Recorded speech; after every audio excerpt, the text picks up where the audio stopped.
Welcome back my YouTube channel Rathore academy by Rohit Rathore में आज की इस वीडियो में लेकर आए हैं जनरल नॉलेज के टॉप 30 क्वेश्चन जो आपकी आगामी सभी परीक्षाओं के लिए हेल्पफुल होने वाले हैं। तो चलिए साथियों लेते हैं आज का पहला प्रश्न। पहला प्रश्न है, निम्नलिखित में से कौन बीजगणित के क्षेत्र में अपने योगदान के लिए विशेष रूप से जाना जाता है? बताइए फ्रेंड्स, राइट आंसर क्या है? निम्नलिखित में से कौन बीजगणित के क्षेत्र में अपने योगदान के लिए विशेष रूप से जाना जाता है? आपके ऑप्शन है Aryabhata, option B Lalla, option C Bhaskara, option D Vishnugupta. तो इस क्वेश्चन का सही जवाब है भास्कर। इसका सी ऑप्शन करेक्ट हो जाएगा। अगला प्रश्न है, निम्नलिखित में से कौन सबसे प्राचीन वाद्य यंत्र है? बताइए फ्रेंड्स, राइट आंसर क्या है?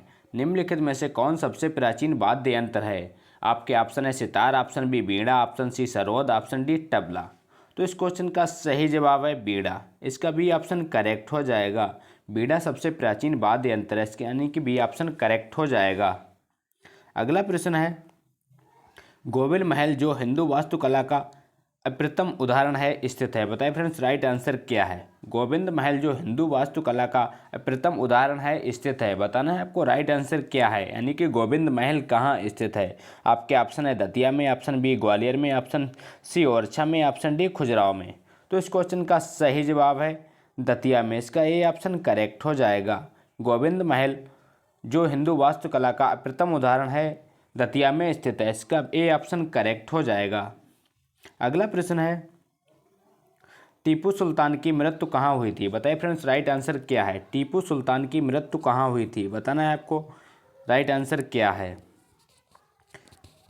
तो इस क्वेश्चन का सही जवाब है श्रीरंगपट्टनम। इसका सी ऑप्शन करेक्ट हो जाएगा। टीपू सुल्तान की मृत्यु श्रीरंगपट्टनम में हुई थी, इसका सी ऑप्शन करेक्ट हो जाएगा। अगला प्रश्न है, सबसे अधिक निर्णायक युद्ध जिसने अंग्रेजों के भारत में प्रभुत्व को संस्थापित कर दिया था? बताइए फ्रेंड्स, राइट आंसर क्या है?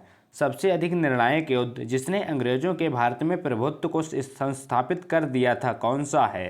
तो इस क्वेश्चन का राइट आंसर है बक्सर का युद्ध। इसका ए ऑप्शन करेक्ट हो जाएगा।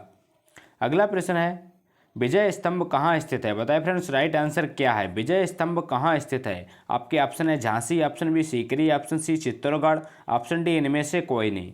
तो इस क्वेश्चन का सही जवाब है चित्तौड़गढ़। इसका सी ऑप्शन करेक्ट हो जाएगा। अगला प्रश्न है, निम्नलिखित में से भारत पर पहली बार आक्रमण करने वाला कौन था? बताइए फ्रेंड्स, राइट आंसर क्या है? निम्नलिखित में से भारत पर पहली बार आक्रमण करने वाला कौन था? आपके ऑप्शन है Afghan, option B Arab, option C Mongol, option D Turk. तो इस क्वेश्चन का सही जवाब है अरब। इसका बी ऑप्शन करेक्ट हो जाएगा। भारत पर पहली बार आक्रमण करने वाला अरब था, इसका ये बी ऑप्शन करेक्ट हो जाएगा। अगला प्रश्न है, राष्ट्रकूट साम्राज्य का संस्थापक कौन था? बताइए फ्रेंड्स, राइट आंसर क्या है? राष्ट्रकूट साम्राज्य का संस्थापक कौन था? आपके ऑप्शन है Dantidurga, option B Govinda, option C Indra, option D Amoghavarsha. तो इस क्वेश्चन का सही जवाब है दंतदुर्ग। इसका ए ऑप्शन करेक्ट हो जाएगा। राष्ट्रकूट साम्राज्य का संस्थापक दंतदुर्ग था, इसका ए ऑप्शन करेक्ट हो जाएगा। अगला प्रश्न है, विरूपाक्ष मंदिर का निर्माण किसने किया था? बताइए फ्रेंड्स, राइट आंसर क्या है? विरूपाक्ष मंदिर का निर्माण किसने किया था, बताना है आपको राइट आंसर क्या है। आपके ऑप्शन है Chalukya, option B Satavahana, option C Vakataka, option D Pallava. तो इस क्वेश्चन का सही जवाब है चालुक्य। इसका ये ऑप्शन करेक्ट हो जाएगा। अगला प्रश्न है, पल्लवों को एकाश्मीय रथ मिलने का स्थान है? बताइए फ्रेंड्स, राइट आंसर क्या है? पल्लवों का एकाश्मीय रथ मिलने का स्थान है। आपके ऑप्शन है Puri, option B Agra, option C Kanchipuram, option D Mahabalipuram. तो इस क्वेश्चन का सही जवाब है महाबलीपुरम। इसका डी ऑप्शन करेक्ट हो जाएगा। अगला प्रश्न है, होयसल की राजधानी का नाम क्या है? बताइए फ्रेंड्स, राइट आंसर क्या है? होयसल की राजधानी का नाम क्या है? आपके ऑप्शन है Warangal, option B Krishnagiri, option C Dwar Samudra, option D Devgiri. तो इस क्वेश्चन का सही जवाब है द्वार समुद्र। इसका सी ऑप्शन करेक्ट हो जाएगा। होयसल की राजधानी द्वार समुद्र है, यानी कि सी ऑप्शन करेक्ट हो जाएगा। अगला प्रश्न है, चोल राजाओं ने किस धर्म को संरक्षण प्रदान किया? बताइए फ्रेंड्स, राइट आंसर क्या है? चोल राजाओं ने किस धर्म को संरक्षण प्रदान किया था? आपके ऑप्शन है जैन धर्म, ऑप्शन बी वैष्णव धर्म, ऑप्शन सी शैव धर्म, ऑप्शन डी बौद्ध धर्म। तो इस क्वेश्चन का सही जवाब है शैव धर्म। इसका सी ऑप्शन करेक्ट हो जाएगा। चोल राजाओं ने शैव धर्म को संरक्षण प्रदान किया था, यानी कि सी ऑप्शन करेक्ट हो जाएगा। अगला प्रश्न है, निम्नलिखित में से किस शासक के पास एक शक्तिशाली नौसेना थी? बताइए फ्रेंड्स, राइट आंसर क्या है? निम्नलिखित में से किस शासक के पास एक शक्तिशाली नौसेना थी? बताना है आपको राइट आंसर क्या है। तो इस क्वेश्चन का सही जवाब है चोल। इसका ए ऑप्शन करेक्ट हो जाएगा। अगला प्रश्न है, पहाड़ी काटकर एलोरा के विश्वविद्यालय कैलाशनाथ मंदिर का निर्माण कराया था? बताइए फ्रेंड्स, राइट आंसर क्या है? पहाड़ी काटकर एलोरा के विश्वविख्यात कैलाशनाथ मंदिर का निर्माण कराया था। तो किसने कराया था? बताना है आपको राइट आंसर क्या है। तो इस क्वेश्चन का सही जवाब है राष्ट्रकूट ने। इसका सी ऑप्शन करेक्ट हो जाएगा। विश्वविख्यात कैलाशनाथ मंदिर का निर्माण राष्ट्रकूट ने कराया था, यानी कि सी ऑप्शन करेक्ट हो जाएगा। अगला प्रश्न है, चोल काल में निर्मित नटराज की कांस्य प्रतिमाओं में देवाकृति प्राय क्या है? बताइए फ्रेंड्स, राइट आंसर क्या है? चोल काल में निर्मित नटराज की कांस्य प्रतिमाओं में देवाकृति प्राय क्या है?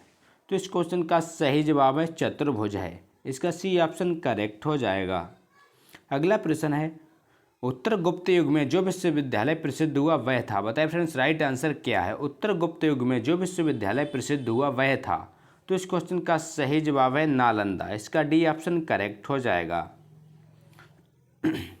अगला प्रश्न है, एरण अभिलेख का संबंध किस शासक से है? बताइए फ्रेंड्स, राइट आंसर क्या है? एरण अभिलेख का संबंध किस शासक से है? तो इस क्वेश्चन का सही जवाब है भानुगुप्त। इसका बी ऑप्शन करेक्ट हो जाएगा। अगला प्रश्न है, भारतीय संस्कृत का स्वर्ण युग था? बताइए फ्रेंड्स, राइट आंसर क्या है? भारतीय संस्कृत का स्वर्ण युग क्या था? मौर्य काल था, गुप्त काल था, चोल काल या राजपूत काल? बताना है आपको राइट आंसर क्या है। तो इस क्वेश्चन का सही जवाब है गुप्त काल, यानी कि बी ऑप्शन करेक्ट हो जाएगा। अगला प्रश्न है, फाहान कहाँ के निवासी थे? बताइए फ्रेंड्स, राइट आंसर क्या है? फाहान कहाँ के निवासी थे? बताना है आपको राइट आंसर क्या है? भूटान के, बर्मा के, चीन के, अमेरिका के? तो इस क्वेश्चन का सही जवाब है चीन के। इसका सी ऑप्शन करेक्ट हो जाएगा। फाहान चीन के निवासी थे, यानी कि सी ऑप्शन करेक्ट हो जाएगा। अगला प्रश्न है, मंदिर निर्माण कला का जन्म सर्वप्रथम कब हुआ? बताइए फ्रेंड्स, राइट आंसर क्या है? मंदिर निर्माण कला का जन्म सर्वप्रथम कब हुआ? बताना है आपको राइट आंसर क्या है। तो इस क्वेश्चन का सही जवाब है गुप्त काल में, यानी कि ये ऑप्शन करेक्ट हो जाएगा। अगला प्रश्न है, गुप्त काल की सोने की मुद्रा को कहा जाता था? बताइए फ्रेंड्स, राइट आंसर क्या है? गुप्त काल में सोने की मुद्रा को क्या कहा जाता था? बताना है आपको राइट आंसर क्या है। आपके ऑप्शन है कारसार्पण, ऑप्शन बी दीनार, option C Kakani, option D निष्क? तो इस क्वेश्चन का सही जवाब है दीनार। इसका बी ऑप्शन करेक्ट हो जाएगा।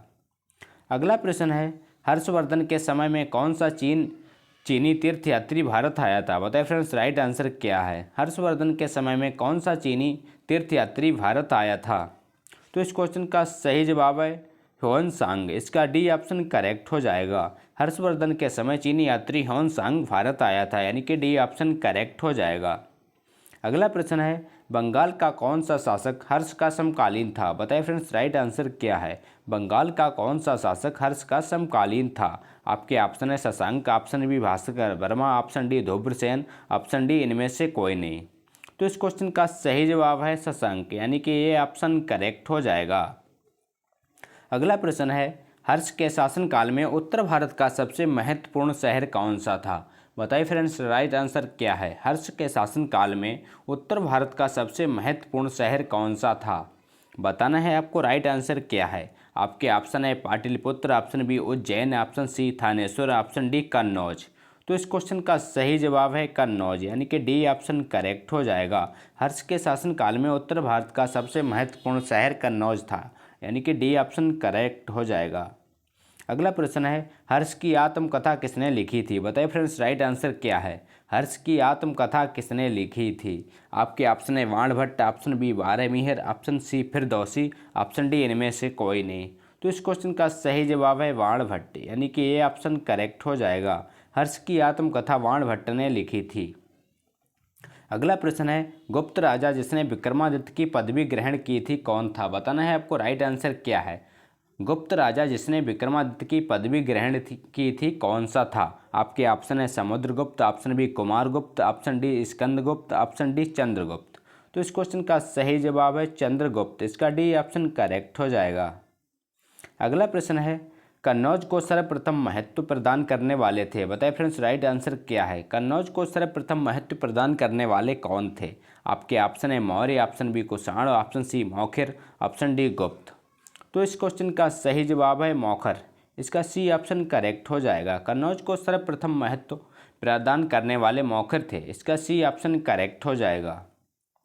अगला प्रश्न है, निम्नलिखित में से वह अंतिम बौद्ध राजा कौन था जो संस्कृत का महान विद्वान और लेखक था? बताइए फ्रेंड्स, राइट आंसर क्या है? आपको बताना है अंतिम बौद्ध राजा कौन था जो संस्कृत का महान विद्वान और लेखक भी था। तो इस क्वेश्चन का सही जवाब है हर्षवर्धन। इसका बी ऑप्शन करेक्ट हो जाएगा। अगला प्रश्न है, हवा महल कहाँ अवस्थित है? बताइए फ्रेंड्स, राइट आंसर क्या है? हवा महल कहाँ स्थित है? बताना है आपको राइट आंसर क्या है। इस क्वेश्चन का सही जवाब है जयपुर।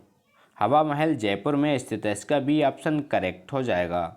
अगला प्रश्न है, बड़ा इमाम बाड़ा कहाँ स्थित है? बताइए फ्रेंड्स, राइट आंसर क्या है? बड़ा इमाम बाड़ा कहाँ स्थित है? आपके ऑप्शन है Agra, option B Allahabad, option C Patna, option D Lucknow. तो इस क्वेश्चन का सही जवाब है लखनऊ। इसका डी ऑप्शन करेक्ट हो जाएगा। बड़ा इमाम बाड़ा लखनऊ में स्थित है। तो ये थे दोस्तों आज के मोस्ट इंपॉर्टेंट क्वेश्चन। अगर वीडियो अच्छा लगा हो तो लाइक करें, दोस्तों के साथ शेयर करें और चैनल पर नए हों तो चैनल को सब्सक्राइब करना ना भूलें। थैंक यू, जय हिंद।